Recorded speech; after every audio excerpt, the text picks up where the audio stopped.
এনআৰচিৰ চূড়ান্ত খচৰা এবাৰ দিনৰ ভাগতে উপলব্ধ হ'ব এনআৰচিৰ খচৰা এনআৰচিৰ চূড়ান্ত খচৰা প্ৰকাশৰ বাবে ইতিমধ্যে যাৱতীয় প্ৰস্তুতি সম্পূৰ্ণ কৰিছে এনআৰচি উন্নীতকৰণ কৰ্তৃপক্ষই যোৱাবাৰ আমি মাজনিশাত কৰিছিলোঁ এবাৰ মাজনিশাত নিশ্চয় নহ'ব দিনৰ সময়ত হ'ব কি কোন সময়ত কৰা যাব এই ডিটেইলবোৰ আমি কিছুদিন পিছত ভিতৰতে জনাই দিম আপোনালোকক প্ৰিপেয়াৰেশ্যন দিছে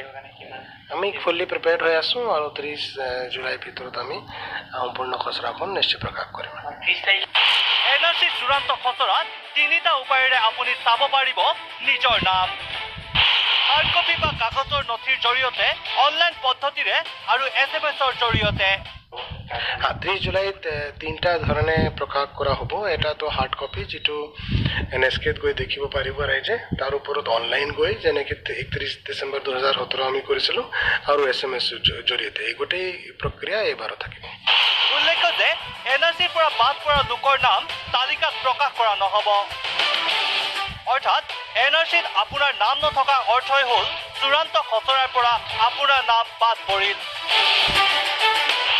অৱশ্যে নাম বাদ পৰা লোকসকলে 7 আগষ্টৰ পৰা স্থানীয় এনআৰচি সেৱা কেন্দ্ৰত গৈ বাদ পৰাৰ কাৰণ জানিব পাৰিব নাথাকে তেওঁলোকে 7 আগষ্টৰ পৰা তেওঁলোকে গৈ NSKত সুধিব পাৰি যে কি কাৰণে আমাৰ নাম বাদ পৰি গ'ল তেওঁলোকক ইণ্ডিভিজুৱেলি জনোৱা যাব কাৰণ মাননীয় উচ্চতম ন্যায়ালয়ৰ নিৰ্দেশ আছে যে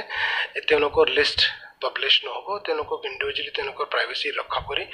তেওঁক reason of rejection non inclusion জনোৱা যাব তেওঁলোকে NSKত গৈ নিজৰ কাৰণটো সুধিব পাৰিব আৰু তাৰ পাছত তেওঁলোকে ক্লেইম অবজেকশ্যন দিব